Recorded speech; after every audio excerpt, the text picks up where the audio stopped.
एक कलेक्टर अपनी माँ की कोख पे जाकर लात मार किस कपूत को पैदा कर दिया तेरी माँ ने। कलेक्टर तू अंधा हो गया, उन्हीं के जूते साफ कराऊंगा इंशाल्लाह ने चाहा। सार्वजनिक क्षेत्र में कोई भी गलत काम तब तक नहीं हो सकता जब तक कि नेता और अफसर दोनों की इसमें मिलीभगत ना हो। इसलिए जब ऐसा नहीं हो पाता तो नेताओं और अफसरों के बीच पंगे भी कई बार देखने को मिलते हैं। इसमें नेता भारी पड़ जाए तो अफसर के पूरे कैरियर पर ग्रहण लग सकता है। लेकिन कुछ पंगे ऐसे होते हैं जो नेताओं की सियासत की जड़ में मट्ठे का काम करते हैं। आजम खान इन दिनों कुछ ऐसे ही अनुभव से गुजर रहे हैं।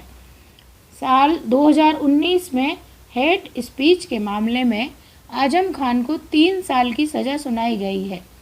इसके बाद अब उनकी विदायगी भी जा चुकी है और अब आजम खान एमएलए भी नहीं है और रामपुर में उपचुनाव होना है।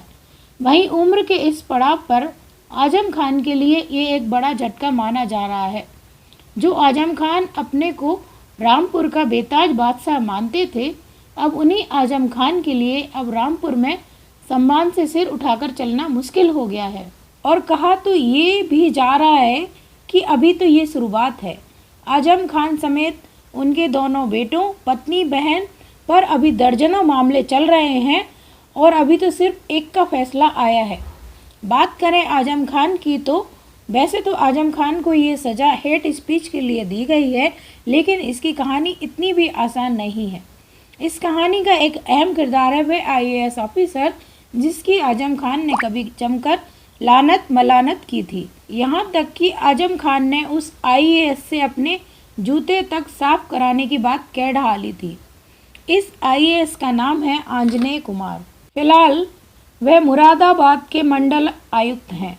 बता दें इसी मंडल में आजम खान का रामपुर भी आता है। तो चलिए जानते हैं आजम खान का पूरा किस्सा। लेकिन मेरा आग्रह है कि आप ये वीडियो पूरा अवश्य देखें। इसमें सबसे अंत में हम आपको दिखाएंगे ही कि वो वीडियो जहां आंजनेय कुमार जब डीएम के रूप में रामपुर से विदा हुए तो किस तरह से दूल्हे की तरह उनकी विदाई हुई थी। इस तरह की विदाई समारोह तो आजकल गिने चुने कलेक्टरों के नसीब में होते हैं। आज तो ये हालात हैं कि आम लोग डीएम का नाम तक नहीं जानते, क्योंकि अधिकांश डीएम जनहित में काम ही नहीं करते। लेकिन ये डीएम साहब तो लॉकडाउन की निगरानी के लिए भी रामपुर में बेखौफ होकर साइकिल पर निकलते थे।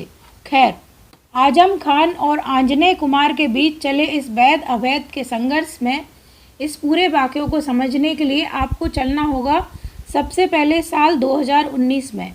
उत्तर प्रदेश में जब अखिलेश यादव की सरकार थी, तब 16 फरवरी 2015 को वह सिक्किम कैडर से प्रतिनियुक्ति पर उत्तर प्रदेश आए थे।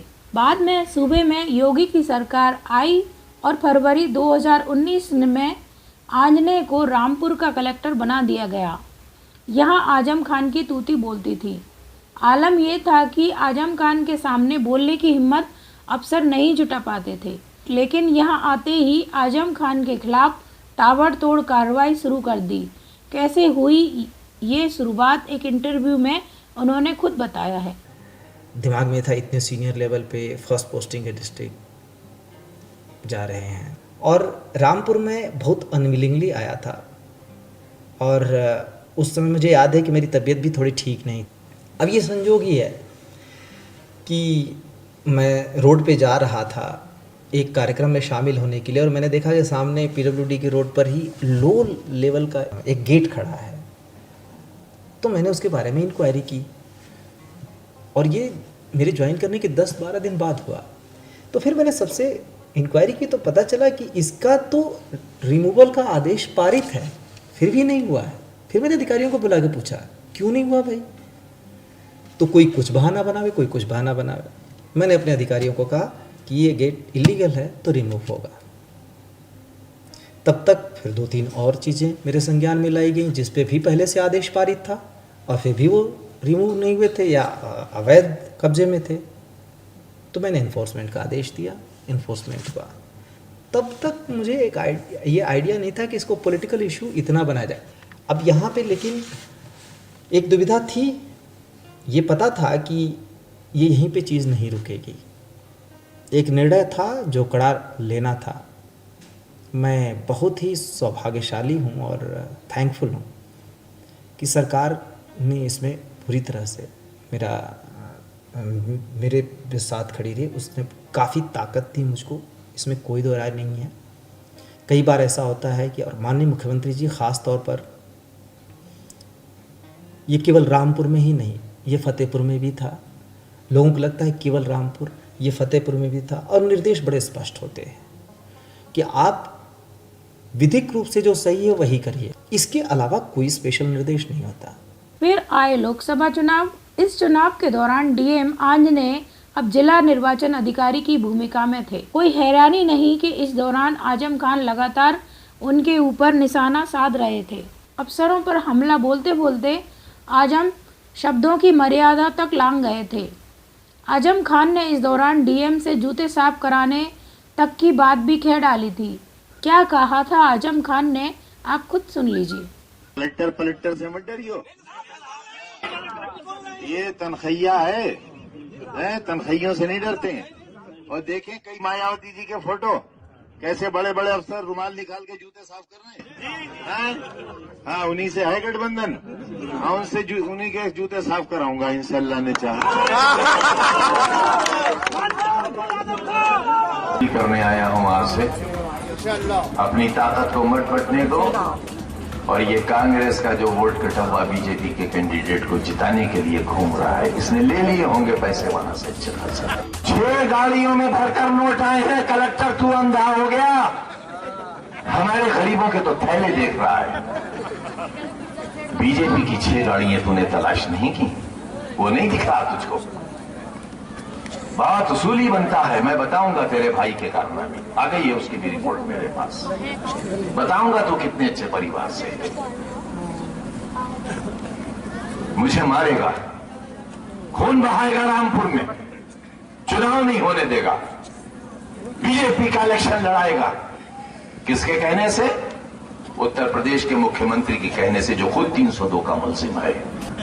मैंने कहा था कि जिस दिन 40 जवान मारे गए थे, अगर मैं देश का वजीर आजम होता 40 सेकंड इंतजार नहीं करता, हमला कर दो। एक कलेक्टर अपनी मां की कोख पे जाकर लात मार किस कपूत को पैदा कर दिया तेरी मां ने। मैं दानव हूं, यानी मैं राक्षस हूं। मेरे घर से मेरा सर उतारा जाएगा। कलेक्टर भी यही चाहता है, एडीएम भी यही चाहता है, सिटी मजिस्ट्रेट भी यही चाहता है, एसडीएम भी यही चाहता है। ये 4 अधिकारी रामपुर को नर्क बनाने के लिए। वहीं डीएम आंजनेय आजम खान के बयानों पर कानूनी शिकंजा कसते जा रहे थे।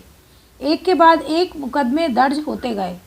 आजम खान के बयान किस कदर अपमानजनक थे, इसका अंदाजा उस एफआईआर से लगाया जा सकता है जिस केस में उन्हें सजा सुनाई गई है। एफआईआर के मुताबिक आजम ने कहा था कि डीएम अंधा हो गया है। इन जैसे कितने डीएम ने मेरे ऑफिस में खड़े खड़े पेशाब कर दिया है। आपको भरोसा नहीं होता तो सुन लीजिए अपने कानों से। 6 गाड़ियों में भरकर नोट आए हैं। कलेक्टर तू अंधा हो गया, हमारे गरीबों के तो थैले देख रहा है। बीजेपी की 6 गाड़ियां तूने तलाश नहीं की।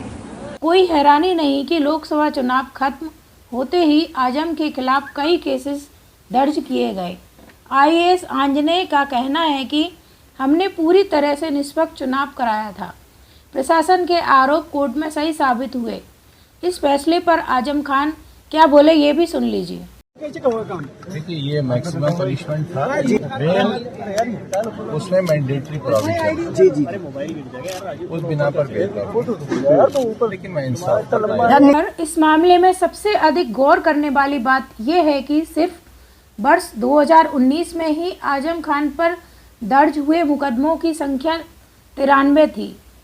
अभी सिर्फ एक मामले में फैसला आया है। इस तरह देखा जाए तो अभी 92 केसेस में फैसला आना बाकी है। और ये तो हो गई केवल आजम खान की बात। आजम फैमिली के लिए मुसीबतें यहीं ख़त्म नहीं होने वाली।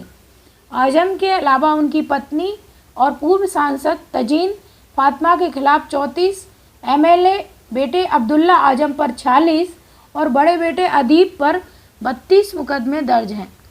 आजम की बहन निखत पर भी 30 मुकदमे हैं।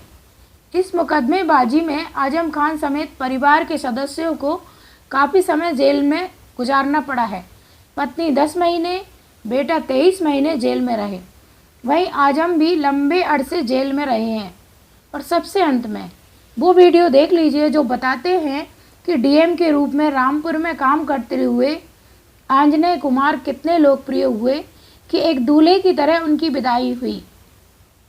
ये बताता है कि उनके कामों को जनता का भी भारी समर्थन था। उन्होंने रामपुर में जो किया वो किसी राजनीतिक प्रतिशोध की भावना से नहीं किया, बल्कि नेताओं के अवैध कामों को रोकने के सिलसिले में किया। दरअसल सिक्किम काडर के 2005 बैच के आईएएस अधिकारी आंजनेय 16 फरवरी 2015 से यूपी में प्रतिनियुक्ति पर हैं। सामान्य नियमों के तहत उनकी प्रतिनियुक्ति नहीं बढ़ सकती थी।